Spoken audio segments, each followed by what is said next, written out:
ইউনিভার্সিটির সাইকেলে করে আজকে চলে আসলাম তোমাদের সাথে কথা বলতে যে রাশিয়াতে তোমরা কেন মেডিকেলে পড়াশোনা করবা এই বিষয়টা নিয়ে। আসসালামু আলাইকুম, আমি তানজিল আহমেদ নিলয় রাশিয়ার রস্টভ থেকে বলছি। আমি বর্তমানে রস্টভ স্টেট মেডিকেল ইউনিভার্সিটিতে পড়াশোনা করছি। এখন যদি বলি তোমাদের যে রাশিয়াতে তোমরা কেন মেডিকেলে পড়াশোনা করবা বা কেন এমবিবিএস নিয়ে পড়াশোনা করবা, বা কি কি উপকারিতা আছে, কি কি গুরুত্ব আছে, কেন রাশিয়াকে সিলেক্ট করবা, কেন রাশিয়াতে পড়াশোনা করবা, এই বিষয়টা নিয়ে যদি কথা বলি, দেখো রাশিয়াতে আসলে এমবিবিএস এ বর্তমানে স্টুডেন্টরা প্রচুর পরিমাণে আসতেছে এবং প্রচুর পরিমাণে পড়াশোনা করতেছে।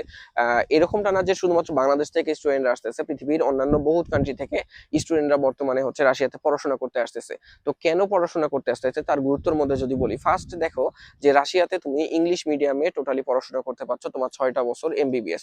এবং খরচের দিকটাও যদি বলি, খরচের দিক দিয়ে দেখবা যে অনেক কম খরচে, অর্থাৎ আমাদের বাংলাদেশের প্রাইভেট মেডিকেল গুলাতে পড়তে যেই খরচ লাগতেছে ঠিক কিন্তু সেম খরচেই তুমি রাশিয়াতে গভর্নমেন্ট মেডিকেল ইউনিভার্সিটিতে পড়তে পারছো। এমনটা না যে রাশিয়াতেই তুমি প্রাইভেট মেডিকেল ইউনিভার্সিটিতে পড়তেছো, আর তুমি রাশিয়াতে কিন্তু গভর্নমেন্ট মেডিকেল ইউনিভার্সিটিতে পড়বো। অর্থাৎ বাংলাদেশে তোমার যেই খরচটা লাগতেছে, অর্থাৎ বাংলাদেশে তোমার দেখা যাচ্ছে যেই প্রাইভেট মেডিকেলে পড়তে যেই খরচটা লাগবে, লাইক 30 লাখ, 40 লাখ, 50 লাখ বা 60 লাখ যেরকম একটা খরচ লাগবে, ঠিক এই সেম খরচটা দিয়েই কিন্তু তুমি রাশিয়াতে গভর্নমেন্ট মেডিকেল ইউনিভার্সিটিতে পড়তে পারতেছো।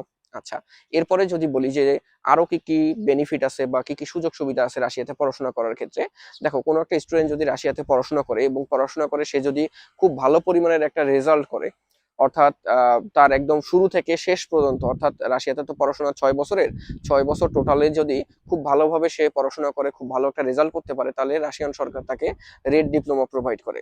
আচ্ছা, রেড ডিপ্লোমা কি? রেড ডিপ্লোমা প্রোভাইড করার অর্থ সে পড়াশোনার পরপর রাশিয়াতে যেমন পার্মানেন্ট রেসিডেন্সি পেয়ে যাবে, প্লাস রাশিয়াতে জবও পেয়ে যাবে। অর্থাৎ বলতে পারো কোনো একটা স্টুডেন্ট যদি খুব ভালোভাবে রাশিয়াতে মেডিকেলে পড়াশোনা করে, তাহলে তার লাইফটা রাশিয়াতে কিন্তু অলমোস্ট সে সেটেল করতে পারবে। আচ্ছা, এখন অনেকে প্রশ্ন করতে পারে, ভাই আমি তো রাশিয়াতে থাকবো না বা আমি রাশিয়াতে পড়বো না, বা আমার রাশিয়াতে হয়তো ফিউচারে প্ল্যান নেই, তো সেক্ষেত্রে আমি কি করতে পারি? সেক্ষেত্রে কি করতে পারো যদি বলি, দেখো রাশিয়াতে যারা পড়াশোনা করে, আমরা যারা পড়াশোনা করি বা অন্যান্য বাংলাদেশি স্টুডেন্টরা যারা রাশিয়াতে এমবিবিএস পড়তেছে, সবাই কিন্তু এরকম চিন্তা ভাবনা যে না, যে রাশিয়াতে পড়াশোনা করে রাশিয়াতেই থাকবে। তুমি বাংলাদেশেও যেতে পারবা, কোনো সমস্যা নেই। সেক্ষেত্রে কি করতে হবে? সেক্ষেত্রে তোমার রাশিয়াতে পড়াশোনা শেষ করার পরে বাংলাদেশে বিএমডিসি আছে, বিএমডিসি অর্থাৎ Bangladesh medical and dental council, সেখানে গিয়ে তোমার লাইসেন্স এক্সাম দিতে হবে। দেন লাইসেন্স এক্সামে পাশ করার পরে তুমি বাংলাদেশে প্র্যাকটিস করতে পারবা। ঠিক সেম প্রসিডিউর তুমি যদি মনে করো যে রাশিয়ার বাইরে তুমি বাংলাদেশে যাবা, অথবা তুমি ইউএসএ তে যাবা, ইউকে তে যাবা, কানাডা, অস্ট্রেলিয়া বা পৃথিবীর যে কোনো দেশ, লাইক অথবা তুমি মিডিল ইস্টের কোনো কান্ট্রিতেও পড়তে যাবা, তাহলে অবশ্যই তোমার লাইসেন্স এক্সাম দিতে হবে। এন্ড লাইসেন্স এক্সাম দিয়ে সেই দেশের লাইসেন্স এক্সামে পাশ করে তারপরে তুমি কিন্তু সেই দেশে প্র্যাকটিস করতে পারবা। অনেকেই প্রশ্ন করো এই বিষয়টা যে ভাই আমি রাশিয়াতে পড়বো, পড়ার পরে কি আমার ফিউচারে আমি অন্য কোনো দেশে যেতে পারবো, বা আমার ফিউচারে আর অপরচুনিটি কি আছে? আশা করি এই বিষয়টা আমি তোমাকে ক্লিয়ার করতে পারছি যে রাশিয়াতে পড়ার পরে তুমি রাশিয়াতেও থাকতে পারবা, চাইলে বাংলাদেশেও যেতে পারবা, চাইলে তুমি পৃথিবীর অন্য যে কোনো কান্ট্রিতে কিন্তু এক্সাম দিতে পারবা। যেমন ইউএস এর জন্য কিন্তু ইউএসএমএল এক্সাম হয়, ইউকে এর জন্য প্লাব এক্সাম হয়, তেমন অস্ট্রেলিয়ার জন্য এক্সাম আছে, বা অন্যান্য প্রত্যেকটা কান্ট্রির জন্যই একটা করে লাইসেন্স এক্সামের কিন্তু ব্যবস্থা আছে। যেমন আমাদের বাংলাদেশের কি, আমাদের বাংলাদেশে BMDC, Bangladesh medical and dental council থেকে কি লাইসেন্স এক্সাম নেওয়া হয়, ঠিক সেম ভাবে সেম প্রসিডিউর প্রত্যেকটা দেশের জন্যই আছে। ইভেন তুমি যদি মনে করো যে রাশিয়াতে পড়াশোনা শেষ করে তুমি রাশিয়াতেই মানে রেড ডিপ্লোমা পাওনি, সেক্ষেত্রে তুমি রাশিয়াতেই থাকবা, তাহলে কি থাকতে পারবো না? অবশ্যই পারবা। সেক্ষেত্রে অবশ্যই রাশিয়াতে তোমাকে লাইসেন্স এক্সাম দিতে হবে, এবং লাইসেন্স এক্সাম দেওয়ার পরে তুমি রাশিয়াতে প্র্যাকটিস করতে পারবা। বুঝতে পারছো? আচ্ছা, এখন যদি আর সুযোগ সুবিধার কথা বলি, যে ভাই আপনি বললেন খরচের দিকটা মোটামুটি কম আছে, তারপর রাশিয়াতে গভর্নমেন্ট মেডিকেল ইউনিভার্সিটিতে পড়তে পাচ্ছি, ইংলিশ মিডিয়ামে পড়তে পাচ্ছি। আচ্ছা, তারপরে লাইসেন্স এক্সাম দিয়ে বাইরের দেশেও যেতে পারবো, অথবা রাশিয়াতেও থাকতে পারবো। আর কি কি সুযোগ সুবিধা আছে? দেখো রাশিয়াতে পড়াশোনার ক্ষেত্রে আরো একটা সুযোগ সুবিধা কি জানো? তোমার আমরা সবসময় কিন্তু প্রশ্ন করি যে ভাই আমাদের টিউশন ফির খরচটা আছে, এরপরে আমাদের আনুষঙ্গিক আরো খরচটা কি? রাশিয়াতে কিন্তু এই আনুষঙ্গিক খরচটা বা খাবার দাবারের খরচ বলো বা হোস্টেলের খরচ বলো খুবই কম।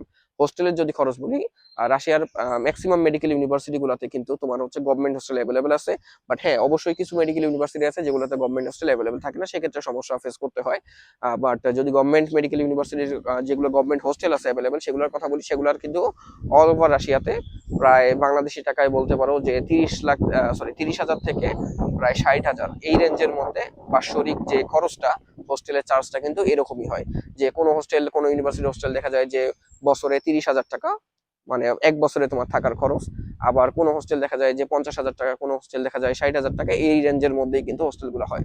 তার মানে একটা বছর যে এই যে তুমি 30 থেকে 60,000 টাকার মধ্যে থাকতে পারছো, এটা কিন্তু বাইরের দেশে আসলে অনেক কম খরচই। এরপরে যদি খাবার দাবারের খরচের কথা বলি, দেখো রাশিয়ার মধ্যে খাবার দাবারের আসলে খরচটা খুব বেশি না। তারপরে যদি জিজ্ঞাসা করো যে ভাই এভারেজ কিরকম টাকা পয়সা রাশিয়াতে লাগে প্রতি মাসে, এই ক্ষেত্রে আমি একটা বিষয় বলি যে আসলে এক একটা মানুষের কিন্তু খরচের যে বিষয়টা বা পকেট খরচের যে বিষয়টা, এটা কিন্তু এক এক রকম হয়।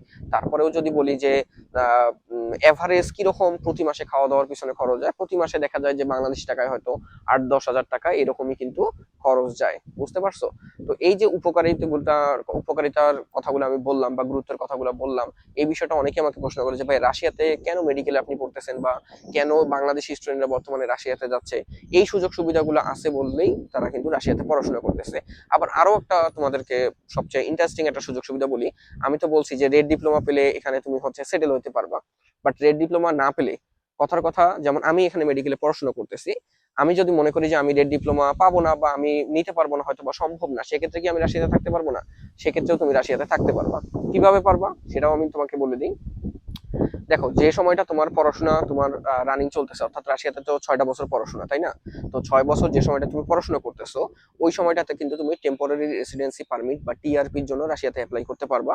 এবং রাশিয়ান গভর্নমেন্ট কিন্তু টিআরপিটা দিয়ে দেয়, প্রত্যেকটা স্টুডেন্টকেই অলমোস্ট দিয়ে দেয় টেম্পোরারি রেসিডেন্সি পারমিটটা। অর্থাৎ তুমি হচ্ছে রাশিয়াতে পড়াশোনাকালীন তার মানে টিআরপিটা পেয়ে গেছো। আচ্ছা, এরপরে যখন তোমার পড়াশোনা শেষ হবে, পড়াশোনা শেষ করার পরেও তুমি 6 মাস এক্সট্রা রাশিয়াতে স্টে করতে পারবা। এন্ড ওই টাইমটাতে তুমি পার্মানেন্ট রেসিডেন্সির অ্যাপ্লাই করতে পারবা। এন্ড রাশিয়ান গভর্নমেন্ট, যারা দেখা যায় যে মেডিকেল লাইনে পড়াশোনা করে অথবা রাশিয়াতে 6 বছর স্টে করে, যাদের টিআরপি অলরেডি থাকে, তাদেরকে কিন্তু তারা পার্মানেন্ট রেসিডেন্সি বা পিআরটা তারা দিয়ে দেয়। অর্থাৎ পিআরও তুমি কিন্তু পেয়ে যাচ্ছ রাশিয়াতে পড়াশোনা করার পাশাপাশি। তার মানে তুমি রাশিয়াতে থাকাকালীন তুমি হচ্ছে টেম্পোরারি রেসিডেন্সি পারমিট বা টিআরপিটা পেয়ে যাচ্ছ, আর রাশিয়াতে পড়াশোনা শেষ করার পরে তুমি হচ্ছে পার্মানেন্ট রেসিডেন্সি বা পিআরটা পেয়ে যাচ্ছ।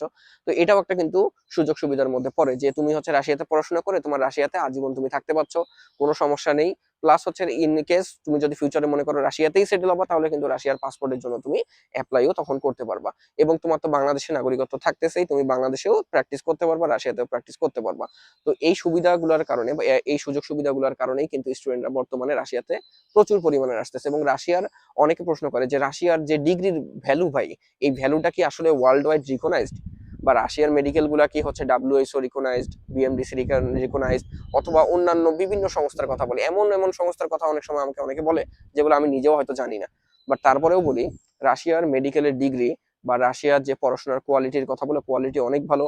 এবং রাশিয়ার মেডিকেলের যে ডিগ্রি, যে রিকগনাইজের যে কথাগুলো বলো, রিকগনাইজ সব জায়গাতেই রাশিয়ার মোটামুটি ইউনিভার্সিটি গুলো রিকগনাইজড। ম্যাক্সিমাম রাশিয়ার যে মেডিকেল ইউনিভার্সিটি গুলো আছে, এগুলো ডাব্লিউএইচও কর্তৃক স্বীকৃত। এবং পৃথিবীর ম্যাক্সিমাম তোমার অর্গানাইজেশন বলো বা ম্যাক্সিমাম অথরিটির কথা বলো, সবগুলো থেকেই কিন্তু স্বীকৃত। তো রাশিয়ার এডুকেশন কোয়ালিটি নিয়ে বা মান নিয়ে কোনো হচ্ছে সন্দেহের কোনো আসলে প্রশ্ন আসে না।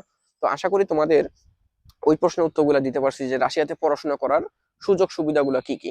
তো তারপরেও যদি লাস্টে একটু সামারাইজ করি, যে দেখো, ফার্স্ট, রাশিয়াতে তোমার খরচটা কিন্তু মোটামুটি প্রাইভেট মেডিকেলে বাংলাদেশে পড়তে যেরকম লাগতেছে ঠিক এরকমই লাগতেছে। এরপরে রাশিয়াতে তোমার হচ্ছে খাওয়া দাওয়ার খরচটাও কম। তারপরে রাশিয়াতে তুমি গভর্নমেন্ট মেডিকেল পাচ্ছ, রাশিয়াতে তুমি ইংলিশ মিডিয়ামে পড়াশোনা করতে পারছো। তারপরে এমবিবিএস যে পড়বা, এমবিবিএস পড়ার পরে চাইলে তুমি রাশিয়াতেও থাকতে পারছো অথবা বাংলাদেশেও যেতে পারছো। আবার তুমি যদি রেড ডিপ্লোমা পাও, তাহলে সেক্ষেত্রে রাশিয়াতে তুমি জবও পেয়ে যাচ্ছ। আচ্ছা, এরপরে যদি তুমি মনে করো যে রাশিয়াতে পড়াশোনা শেষ করে তুমি স্টে করবা, সেক্ষেত্রে তুমি পার্মানেন্ট রেসিডেন্সির প্রসেসে যেতে পারো, অথবা তুমি চাইলে রাশিয়ার পাসপোর্টের জন্য কিন্তু অ্যাপ্লাই করতে পারো। অথবা রাশিয়া থেকে পড়াশোনা করে কিন্তু তুমি চাইলে পৃথিবীর অন্য যে কোনো দেশে প্র্যাকটিসের জন্য অ্যাপ্লিকেবল। আশা করি তোমাদেরকে বিভিন্ন তথ্য দিতে পারছি, অ্যান্ড ভিডিওটা দেখার জন্য ধন্যবাদ।